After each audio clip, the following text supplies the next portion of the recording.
Good morning, Sharks Nation. Welcome back to another edition of Sharks Weekly on the Hawaii Sports Radio Network.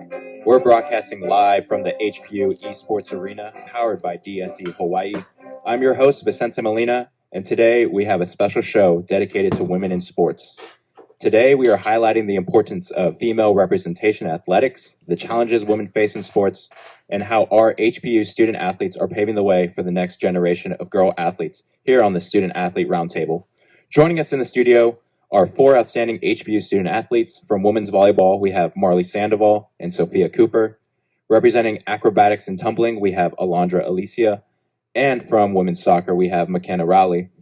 Listeners, if you want to get in on the conversation, you can text 808-888-5481 and ask a question to our roundtable. That's 808-888-5481 to send us a text question. Before we get going, want to bring in our in-studio producer, my guy, Paul Brecht, who makes this show possible every week. How you doing, Paul? And what are you looking forward to most about today's show? I'm doing well. Excited to be on with you. Excited to hear what all these lovely ladies have to say about their experiences here at HPU. I'm excited because we get a few different walks of life here for the Sharks, where you get the women's soccer aspect, you get the women's volleyball, and then of course, a program we just spoke to very recently on this show have acro and tumbling back on to continue the spotlight on them. So really excited to continue to learn more about these student athletes and continue to push HPU sports in general. Yeah, I'm excited. Our first student athlete roundtable of 2025. It's a culmination of diverse student athletes. And we'll go one by one. I'll start with you, Marley Sandoval. You're a junior nursing major from San Diego, California, and you're a middle blocker on the volleyball team. What's your journey as a female athlete been like, and how did it lead you to HPU? I feel like my journey is kind of the same as a lot of other girls. You don't really think about being like a woman as opposed to just being another person playing the sport you love. So, just a lot of hard work, blood, sweat, and tears, growing up, putting it into your sport, and just ultimately, for me, I chose academics, and it just kind of worked out with HPU to continue my athletic journey. So yeah. Growing up, did you only play volleyball, or were you playing sports year-round? I was a softball player my whole life up until about like my sophomore year of high school, and that's when I decided to play volleyball with my friends in high school and try it out, and then just realized that I liked it and I wanted to pursue it, and so yeah. Nice. Glad to have you on the desk today. Sophia, I'm going to shift over to you. You're a sophomore psychology major from Portland, Oregon.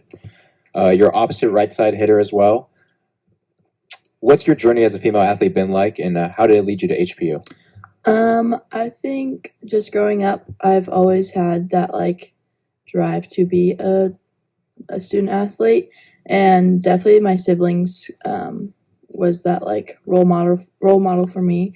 So that definitely got me to where I am right now, and just from being an athlete my whole life, I've always had that academic side because I've always played a sport while I've been in school. So it's always been a dream, especially to live in Hawaii as well and doing what I love. So yeah. You mentioned your siblings. Are they athletes as well, or are you the first in your family to play I'm the first in my family to play in college, but my brother played football in high school and my sister played volleyball as well in high school. So the athletic genes were just getting passed down. Yes, they were. Very nice. All right, we're going to shift sports to acrobatics and tumbling. Bring in Alondra Alicia, a freshman base from Wildomar, California. Alondra, how you doing today? What's your journey as a female athlete been like, and how did you end up at HPU? I'm good. Thank you for asking. For me, I was actually a cheerleader before I did acro, and I started at 4 because of my sister, and both of my siblings did sports and everything. Kind of like Marley said, where it just felt like I was an athlete. I didn't think of it as I'm a woman athlete or a girl playing a sport, and like how they said with academics, like I didn't just do one sport, I did every type of sport all year round, and I just like athletics was my escape. So definitely I was like, I have to do it in college. Like I know this is what's going to get me to get my degree. And especially like hearing that I could go to Hawaii and like try something new, especially since I did all like different types of sports that I just like wanted to try something new. Acro was definitely like the place I wanted to go. Very nice to hear. McKenna, I'm bringing you in. You're a sophomore public health major and a center defender on the soccer team.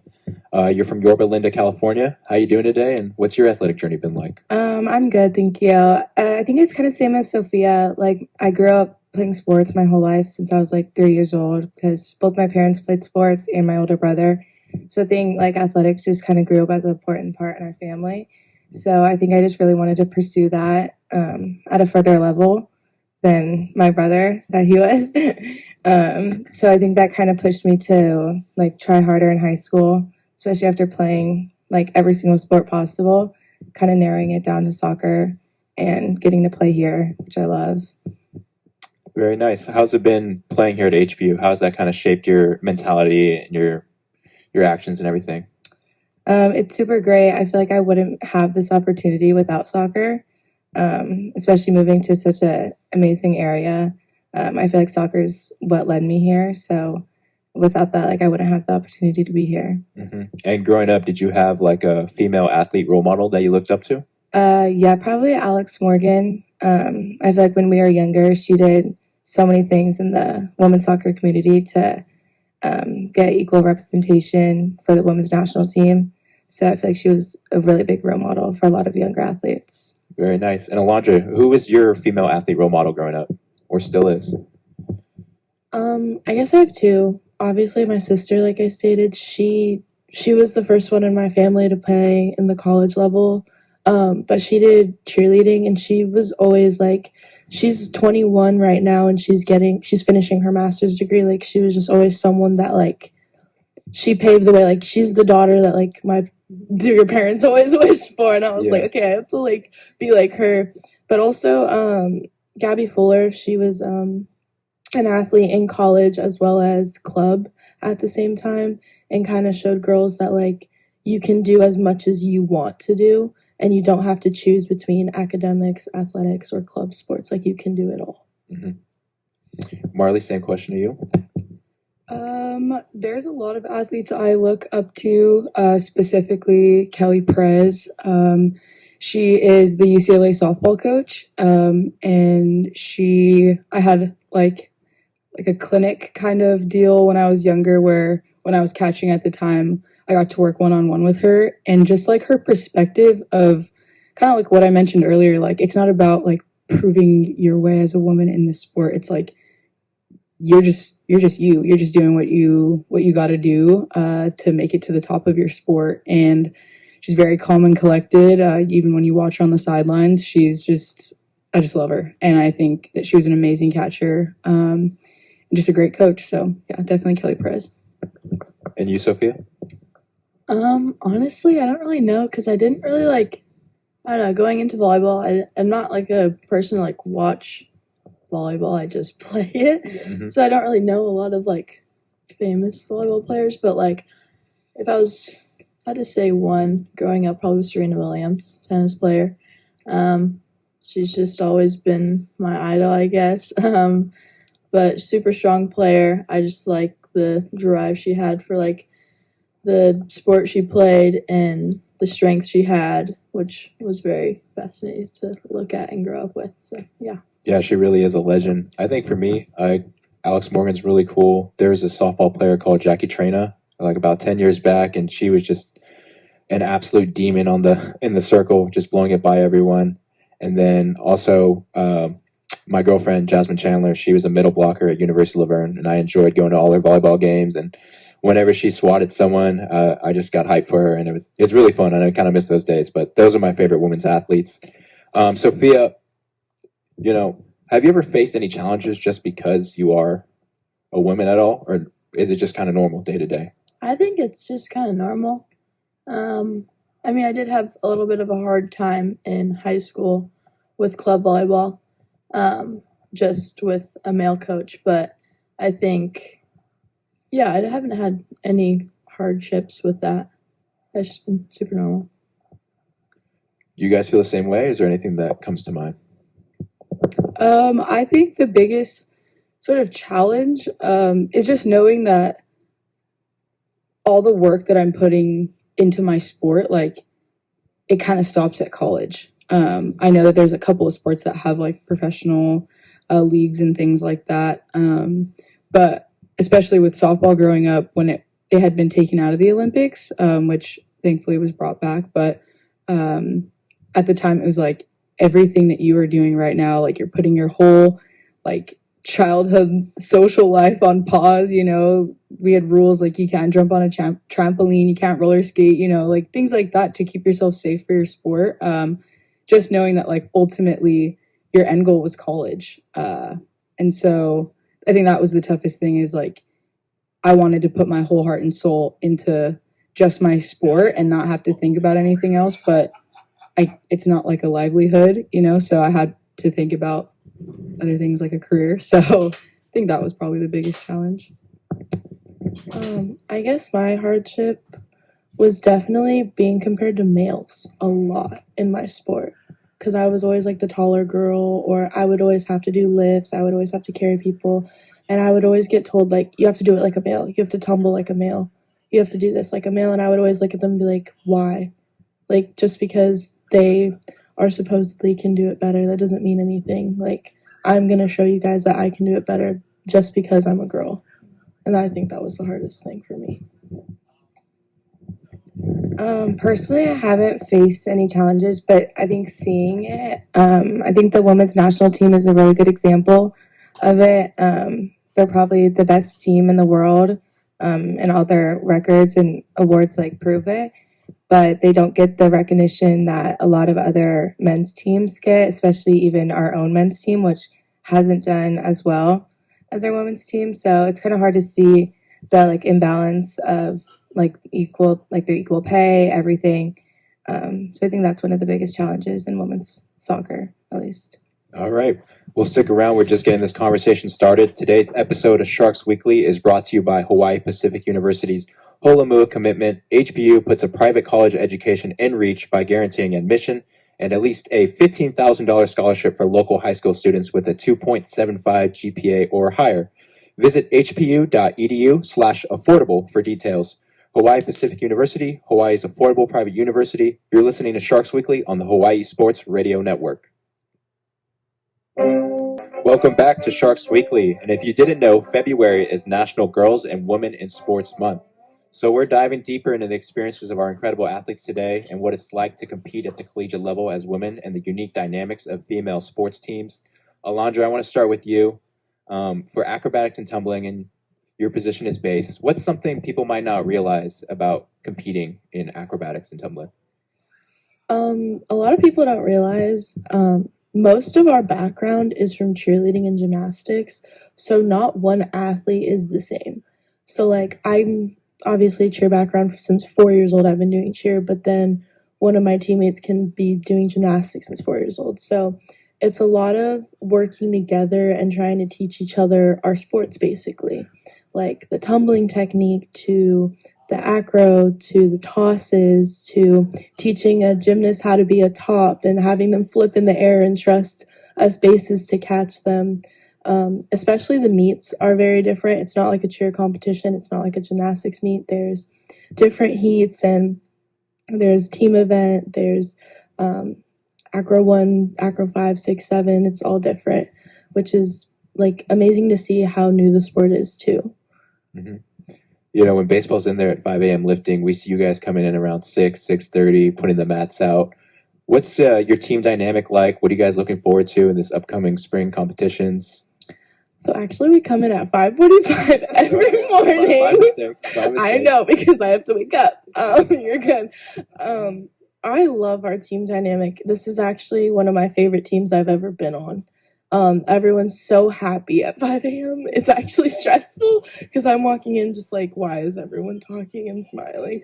But everyone's so happy. Everyone's so willing to learn. And like the corrections, like everyone takes them so well. It's not, no one really has an attitude at all or talking back. Everyone just like listens and is there for each other. And like, if someone's going through something, we can literally have a team huddle and tell them like anything, and the team will always be there for the person. Like when I was like at the hospital because I got sick, like my team was texting me, like checking on me, and like that's what I love about HPU is I feel like this is truly like a family.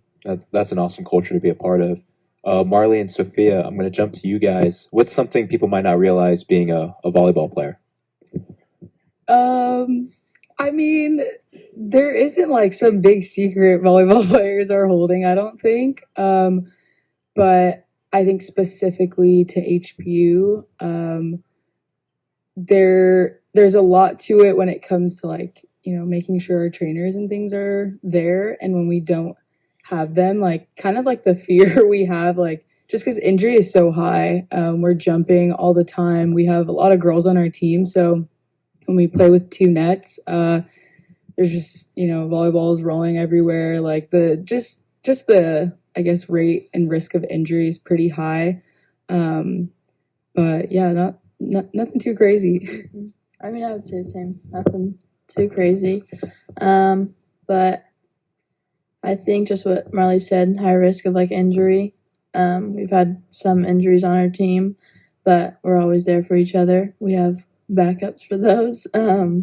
But I think just that team dynamic is super important with all of it. And I think that's what our team, HPU specifically, has. Just like you said, just like a family, which is really nice, like a sisterhood. Yeah, I saw you guys getting your off-season training in the other day in the Shark Tank.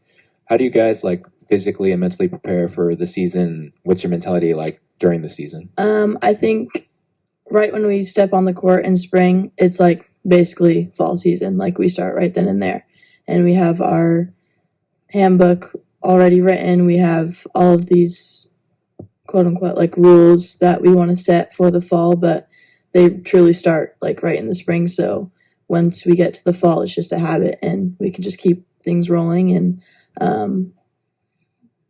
the only difference is just game time, and then we're already ready for that because what spring brought us.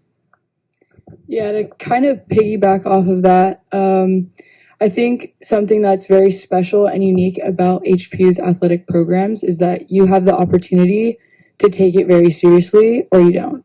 And so I think with that, you kind of see like who moves forward and who kind of stays stagnant. And so I feel like this spring specifically, I'm a junior now. I've been playing here. I've had my last 3 seasons. And there's never like a place where I'm like, oh, perfect, we did it all. Like, we're always striving to do better. And so this spring, out of all my years, we have kind of things on lock. We've set team values from day one. We've created team expectations, just kind of cleaning up all the little things that you might not think about, whether it's lining your bags up, wearing the same exact thing to practice, making sure everyone's 20 minutes early, things like that. It's kind of, that's been our thing this spring, is just really getting prepared for fall. Yeah, definitely. The little things definitely affect that team culture and the winning and losing a close game. So looking forward to how that turns around next season. McKenna, we're going to shift over to the soccer field. What's something people might not realize when you're competing for 90 minutes on the pitch? Probably how tiring it really is. Our field's really big. Mhm. Like, it's not easy to run back and forth for 90 minutes of a game. And that's kind of where you have to rely on your teammates to do work that they need to do in order for the whole team to be successful. So it really is such a team sport. Like, you can't have one player that runs around a huge field by themselves for 90 minutes. So it's really like reliable on your other teammates. Another aspect is you guys are playing outdoors, and especially out here on the island, like the weather is humid, it's muggy, it can get rainy. How do you guys deal with that? It's the same as any other sport. We're out in the morning at 6 a.m. and whether it's rain or shine, like the field's muddy, but you just have to do what you have to do, which is cool, which brings us all together. I mean, no one wants to be out in the mud at 6 a.m. running around, but that's what builds the community so strong between each other. For sure. And like you mentioned your teammates, how do you push your teammates to be better, and in turn, how they push you to be better? I think we all kind of see each other at our worst in the morning. We're tired, we're exhausted. So I think just all knowing that everyone's doing the same thing, everyone feels bad by like lifting each other up. Like that's kind of the only thing that gets us through it in the mornings. Mhm. So relying on our teammates to be the ones to lift us up is really helpful. And I'll pose this question to every single one of you. And McKenna, I'll start with you. What's the most rewarding part of competing in your sport? Probably the feeling after like winning a game or finishing your season. It's super cool seeing like all that work like go into something or winning awards. Like, and for me, I also think seeing like your parents watch your game, Mhm. like they've put so much time and money into your sport. So for them getting to watch like me play on the field, I think is super rewarding for them and also for me. Definitely how you were saying, seeing your team, like the win, and seeing how happy they are, and knowing like you put all that hard work in from waking up super early to staying up super late, like as a team, like suffering with each other, but especially the feeling like looking back, like to your younger self and being like, you did it, you accomplished everything you wanted to, like, especially for us, well, for me, my sport, like this is like the end of it, like this is where I get, college is all I got, so like knowing like I succeeded in my sport and like just telling my younger self like you did it. For me, I feel like I'm the type of athlete to like be pretty hard on myself, so I could have a good game statistically and still feel like kind of afterwards, especially if it's like it was a close game, we didn't get the win, or just not everyone felt like they had the best game. Like I kind of reflect that, and I don't feel still the best like right after a game. So for me, the most rewarding thing is like if I'm looking back at film, whether it's my kill, my block, or someone else's. When I see like the reaction from fans, when I see the reaction from my team, girls on the bench, like that's I think the most rewarding part. Like it makes me like teary-eyed watching it just because it's like you have so much emotion in the moment of just like I'm tired. This rally's going on a really long time. I've just jumped like 5 times in the last 10 seconds. Like my legs are on fire. And you finally get the point, like you see everyone just like in relief, like celebrating you, coming up to you, like hyping you up really, because we're all just so proud of each other. So I think really just seeing how much your teammates and your sisters like really, really care about you and want the win for you is just the most rewarding part. For me, just like McKenna said, definitely like my parents, because of course sometimes they can't come out to watch me play, so they're watching over the camera, and just like after those games getting that like text from my mom or dad being like, oh, you did great, whatever, like win or lose, just seeing that appreciation, because I mean they are the reason why I'm here.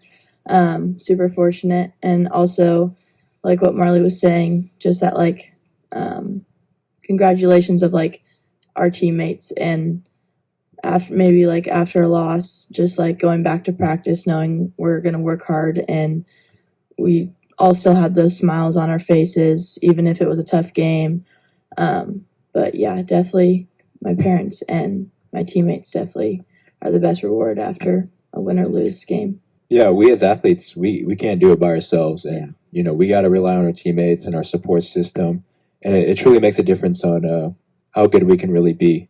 We'll be right back, and support for Sharks Weekly comes from Hawaii Pacific University's. And now we're talking about breaking barriers and what it means to pave the way for future generations of female athletes, and what still needs to be done to grow women's sports. Sophia, I'll start with you. Women's sports are growing more than ever. There's a lot of increased media coverage, more sponsorships, more women in leadership roles with coaching and sports management and even broadcasting. What changes have you noticed growing up and over the last couple of years that, you know, that come to mind? I think one that just comes straight into mind is the Nebraska volleyball team and their, they sold out of their game. They had to do the football stadium as their court, and they sold out that game, which was really fascinating to see, because I think that was like the biggest jump that like I saw. I mean, it was last year, I think. Just seeing so many fans and little girls and going to that game, and even people watching the game, it was super cool seeing photos from it and just all the people that like wanted to be there. And it was nice to see like a whole football stadium like packed with fans when they're not watching men's football, they're watching women's volleyball, which Right. was very cool. And our beach volleyball team takes on Nebraska this season, right? Yes. Did I see that right? Yes, they do. It's gonna be good. That'll be a good matchup. Yes. Marley, anything come to mind?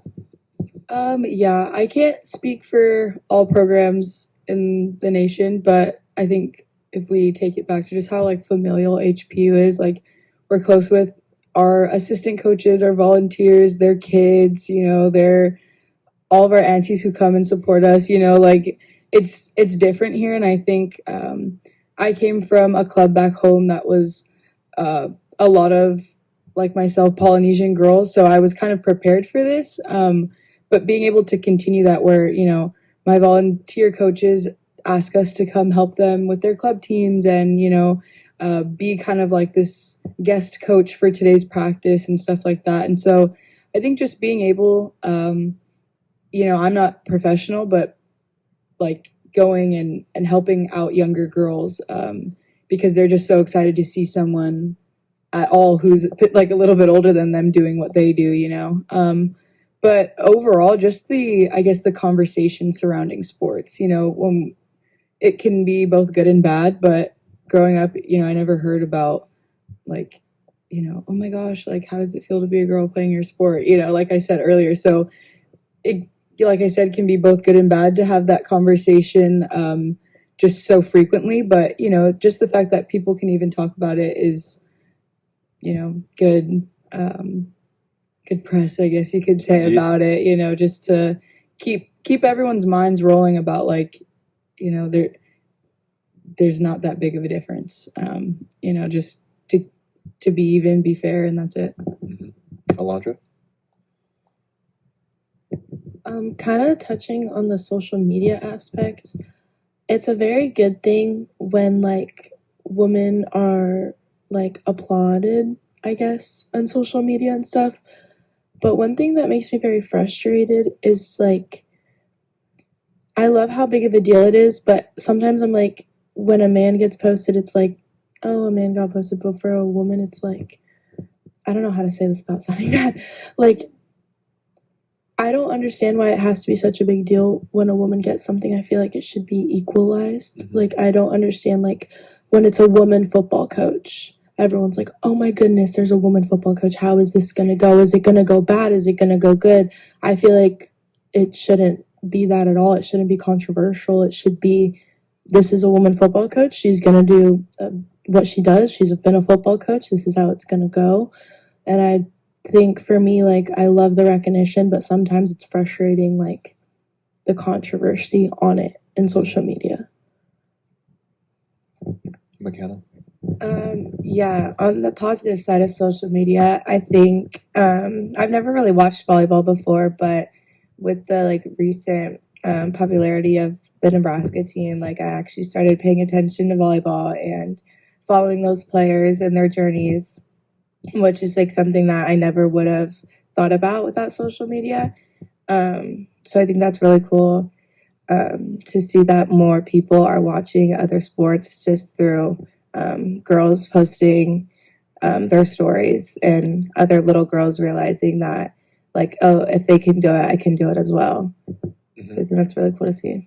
Now imagine we had like a group of young girls right here and they were asked like one piece of advice to follow in your footsteps. What would you tell them? That's a hard one. I think it really is like anything you want to do, you can. There's so many resources out there that pretty much makes anything possible for you to do. Like if you have the determination and the work, you can do pretty much anything you want to. Alondra, what's one piece of advice you give to young girls out there striving to be a collegiate athlete? Definitely that your hard days are actually the most important days, because those hard days are the days you're going to think about the most. They're going to be the learning curves in situations. When you're having a good day, you're going to think back at the hard day of what corrections do I need, and definitely like a good day and a hard day are definitely equal, but definitely take the hard days and think about them the most, and that's what's going to get you through. If you can get through that one hard day, you can get through a million good days, but you're going to need to get through that one hard day to become the college athlete that you want to be. No doubt, no doubt. I have a couple things. There was a saying that really stuck with me when I saw it on a fence at a softball game when I was younger, and it was that hard work beats talent when talent doesn't want to work hard. And just, knowing that you might be playing next to a girl who has raw talent, never played the sport before, and she's just automatically good at it, but being intentional with how much work you're putting into your sport, I think, is just always going to win. But also just kind of like picking off what you said, those hard days, like you won't know what a good day is if you haven't had a hard one. And so really getting used to those hard days so that when you do have a great game, a great practice, a great day, like you can really appreciate like, wow, that was an awesome practice, so just balance. For me, definitely like what everyone else said, like the bad days are definitely ones to get through, because I think like growing up, I've had a lot of hard days, practices, games, because I was practicing with a lot of D1 athletes now.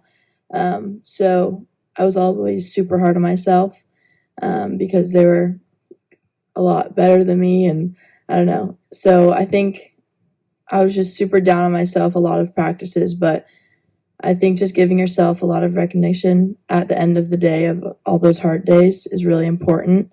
And then just knowing that you honestly can do anything, because I think for me, I wasn't about to play in college my senior year.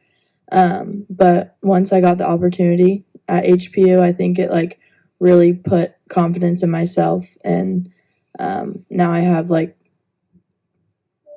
super high confidence than I would ever imagine, like looking back in like high school.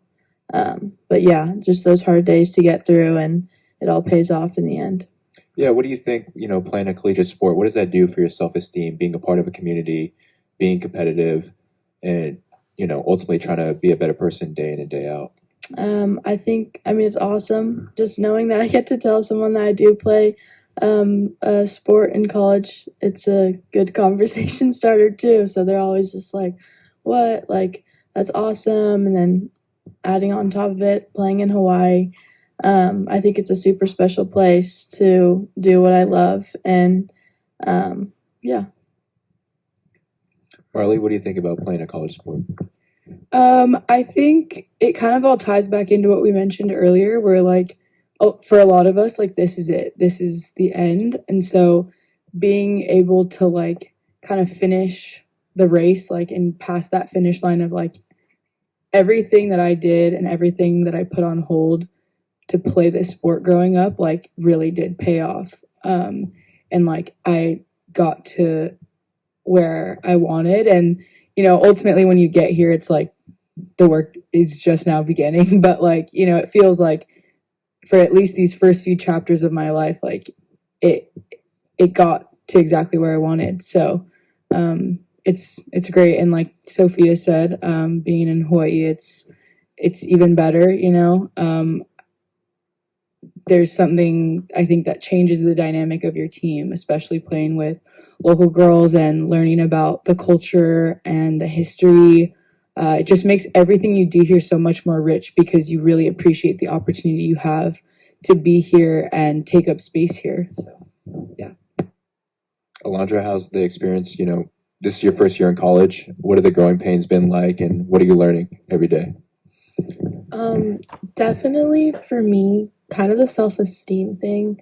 My senior year of high school, I was like basically burnt out, and I just wanted to like not do sports. But then I like really thought about it, and when I first got that message from HPU Acro, it made me realize like I still had an importance in my sport, and like I know I switched sports, but being here, like I know, like my coach always reminds us, like you were put on this team for a reason, like you're here for a reason. There's like no reason for you not to want to be here because we need every single one of you guys. And it's also like kind of like the self-esteem thing again, like hearing my parents like brag to their friends like, oh, my daughter's a college athlete, like what's your daughter doing, like that's also like really nice to hear. And also like just knowing like I need to be there for my team, and like I like being a college athlete because it pushes me to be better as a student, not only an athlete. And McKenna, we'll wrap up with you. Yeah, I think the biggest thing is people don't realize how difficult it is to become a college athlete, especially growing up in Southern California. The athletes there are insane. Like everybody plays a sport since they were 2 or 3 years old at the highest level they can. So it's very competitive. So it definitely is challenging going against all these great athletes growing up your whole life. And then kind of realizing how many people do actually make it to the college level. In high school, it's like 1% of those people. So I think once you get through that, like realization of like, wow, I did that. Like I was in that small percentage of people, kind of changes your perspective on like, I do have a place here on this team. Like I'm here for a reason. Like, and then it makes you want to put in that work even more and show everyone like why you're here and why you deserve to be playing. So I think that's one of the biggest things. 100%. Well, when we come back, we're going to wrap up this incredible conversation. And support for Sharks Weekly comes from Hawaii Pacific University's Masters in Quebec. Well, this has been a great start to a big day for Sharks Nation. Today, 12 o'clock, is the field trip game for the men's basketball team over at the Shark Tank. There's going to be Noelani Elementary and Manoa Elementary will pack the stands. They'll be breathing down Paul's neck and hopefully Menlo's neck as well. And hopefully the men's can pull out a W. And shortly after that, at 2 o'clock, the women's team is taking on Menlo as well. So if you're free and you can dodge the rain, check it out. It's going to be a good matchup for both teams. Also, this upcoming weekend, baseball has opening day, and we as baseball players are really excited for it over at Hans Larange in Waipahu. It's a doubleheader on Saturday. First pitch, 2 o'clock against Drury, and then the second game will follow shortly after. And we're excited as a baseball team to show what we got this year, and we're looking forward to a fun season. And then a little bit about these women and their sports going on. The beach volleyball season is coming up. They open up against Chaminade on February 7th, 10 a.m. at Hunakai Park. Also, acrobatics and tumbling is very close to their first competition. They fly out to Azusa Pacific University, and we'll take them on February 11th. And the women's soccer team is in their off-season training phase, preparing for their fall 2025 season. All right, ladies, we're going to have a little bit of fun here. First question. What's been your most memorable moment at HPU, McKenna? Probably our game against Concordia last year. They're always a really tough competition, and we were down and ended up scoring in the last like 5 seconds. So that was probably one of our best moments. Everyone rushed the field, and we were super excited. Alondra, I know you've been here for a short time, but so far, what's been your most memorable moment? Probably literally my first time meeting the team. We had a team meeting, and when I got recruited here, I had a friend that I cheered with, Keahi, and she invited me over, and I was in a car with a bunch of sophomores, like, freaking out, being like, okay, calm, like, you're gonna be okay, like, I know you're the only freshman in the car, but, like, that doesn't mean anything. And then I look back, and there's just, like, half my team on mopeds, like, following the car, and then, like, everyone stopped at the stoplight, and, like, they turned on the music, and everyone just started, like, dancing and, like, singing, and I was like, wait, this is fun, like, this is college. Nice. I think the biggest thing for me is road trip. I think we make a lot of fun memories on road trip because it's just like it's such a different aspect. Like, you know, I see these girls every day for practice, but I'm sitting here like 24/7 nonstop seeing these girls, and it's like it really does feel like a big sleepover for the most part. But also just like the friends that I've made. I have an older teammate who graduated last year. Her name is Pua, and she's my sister out here, and I've gotten so close with her family. They've just taken me in and, you know, fed me when I was hungry and, you know, taking me out when I wanted to be out of my house and my dorm. So, yeah. I think for me is definitely road trip. Just making all those memories in one like core memory was this last year when we beat Dominican in a reverse sweep. We were down 2 sets, and then we came back and won all 3 sets, which was a really cool experience because just seeing like the faces on Dominican, they were just like, wow, like, can't believe they just did that on us. But definitely that one, we were all super happy, and yeah. Well, Sophia, I'll start with you, and we'll go around the table again. What's your go-to post-game meal?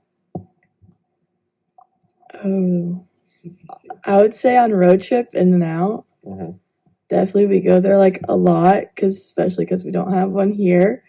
But yeah, definitely In-N-Out.